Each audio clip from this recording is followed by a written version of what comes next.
The theatrics of Farage on Boxing Day are of course, perfect Reform UK and perfect Farage because he's filling a void, he's filling a gap.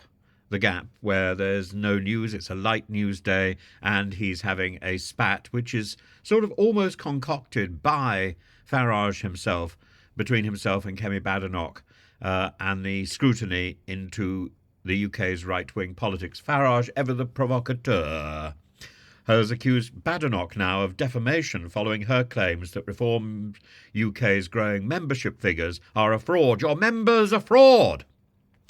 It's not real. The membership is fake. This spat, while amusing on the surface, reveals deeper challenges for both parties. Farage began the feud with characteristic flair, a video ticker counting up Reform UK's alleged new members was projected onto the Conservative Party's HQ in light blue, a not-so-subtle jab at the inadequacy of the Conservative Party under Kemi Badenoch. Hardly surprising there. Kemi Badenoch is useless. The accompanying social media posts tagged Badenoch directly, wishing her a sardonic Merry Christmas, and this stunt exemplifies Farage's ability to needle his opponents in ways designed to maximise media coverage and pick up the disgruntled sense of one group on the way down, another group on the way up. And Farage will, of course, he's very good at niggling people and doing them down. He's very good at the negative. He's not so good at the positive. And Badenoch's response was swift but miscalculated. Not surprising there either, because her skills are very similar to Farage's. She's not very good at the positive. She accused Farage of using fake-coded clock. There was an L in there, wasn't there? Fake-coded clock to manipulate membership figures. There's a lot of manipulation going on here. Farage's rejoinder, leveraging his massive social media following, accused Badenoch of bitterness and ignorance. Worse, he invited independent auditors to verify Reform's numbers while throwing shade at the Conservatives' own membership figures, allegedly expired and resigned. Members had received ballots in their leadership election. I can actually confirm that. Badenoch picked the wrong battlefield. Farage thrives in the digital arena, where his 5.4 million followers amplify his every move. And Badenoch's comparatively modest presence online of 320,000 followers left her at a significant disadvantage. Engaging Farage on social media only played into his hands, giving him more opportunities to frame himself as the underdog, challenging the establishment. At the heart of the spat lies Reform UK's claim to have surpassed the Conservative Party in membership. But as many observers, including former Reform Deputy Leader Ben Habib, have pointed out, Reform UK's members are more accurately described as subscribers. Unlike the Conservative Party members, who influence party policy and leadership, Reform subscribers pay a fee without a say in the way things are managed and the way in governance. While the headline figure, therefore, is impressive, its political utility is questionable.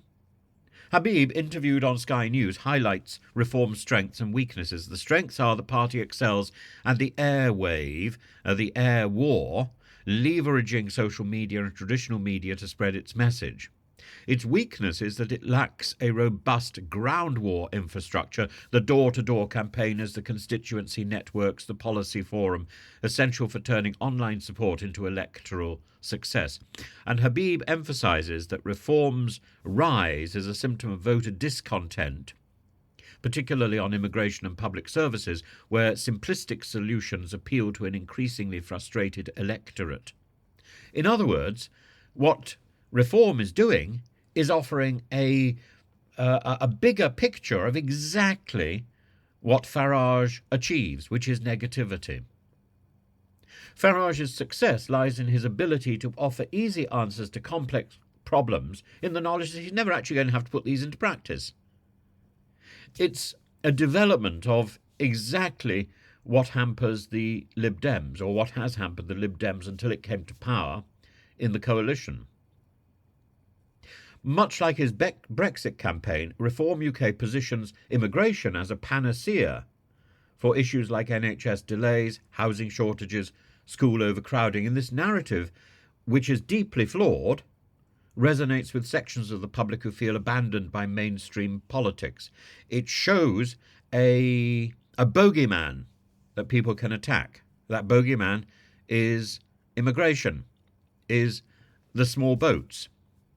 And what is so appalling is both the Conservative Party and the Labour Party have picked up this mantra, which was first proposed by Nigel Farage. Badenoch's engagement with Farage has exposed vulnerabilities in her leadership, and her focus on Reform UK distracts from the Conservatives' policy platform, further alienating moderate voters. Additionally, the growing popularity of Reform UK threatens to split the right-wing vote, potentially handing Labour an advantage in marginal constituencies. The problem, of course, with Labour is that it's also picked up the reform rhetoric. The point is that there is a problem with immigration. There is a problem with migrants. Whatever the nomenclature you wish to use, the real problem is that the words migrant, immigrant, refugee, and asylum seeker are all pretty well interchangeable.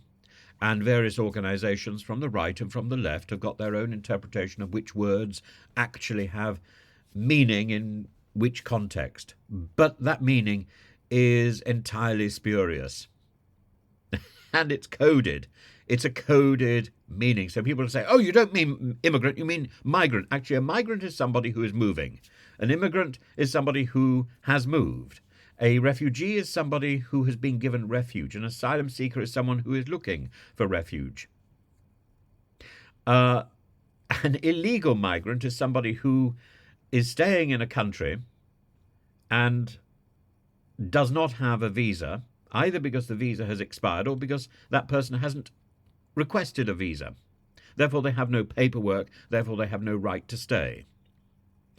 Under Suella Braverman's laws, the illegal migration law, the nationality and borders law, and the Rwanda law, Britain declared the use of an illegal route, which is recognised as a legal process in the 1951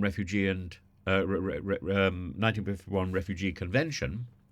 Suella Braverman recategorised this as meaning that anybody who uses that illegal route automatically becomes an illegal migrant. That is a peculiar definition to Britain alone. And of course, all this is whipped up by Farage. What we have to do is to recognise that there is a migration problem. That migration problem cannot be solved by one country alone. The only way to solve the migration problem is to tackle the definition of asylum and what constitutes a refugee.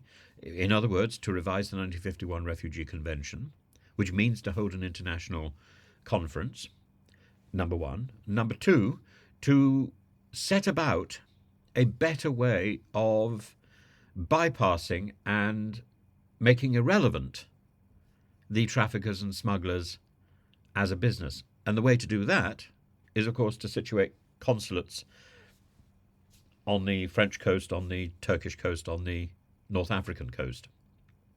So travelling across these vicious seas like the Mediterranean or the English Channel becomes unnecessary and, in fact, demonstrably imprudent and impractical.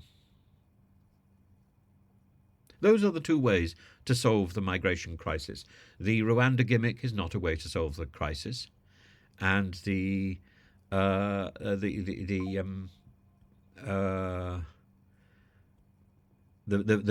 victimizing of these people who often have good reasons to appeal to Britain for help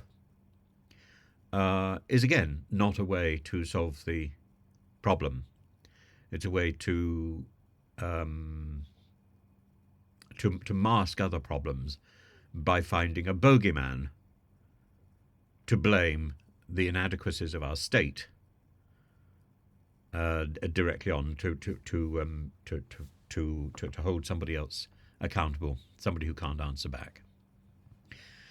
And Labour have wisely avoided engaging with Farage directly, instead redirecting conversations to policy strengths as much as possible. But it has still picked up the migration issue. Similarly, the Lib Dems stand to gain from disillusioned moderate Conservatives put off by Badenoch's approach. Of course, the longer the spat between Badenoch and Farage continues, the more it fragments the right, the more it benefits the opposition parties. The spat underscores the political savvy of Farage and the strategic missteps of Badenoch. For the Conservatives, the lesson is clear. Ignore Farage's provocations or risk amplifying the problem, risk destroying the Conservative Party. As for Reform UK, its rise may signal a shift in British politics, but without converting subscribers into activists, without attracting sitting MPs to its ranks, its impact will be limited. Attracting sitting MPs to its ranks has the danger of attracting Conservative MPs into Reform, has the danger of further eroding the Conservative membership in the House of Commons, and therefore giving an opportunity for the Lib Dems to take over as His Majesty's loyal opposition. I look forward to that moment.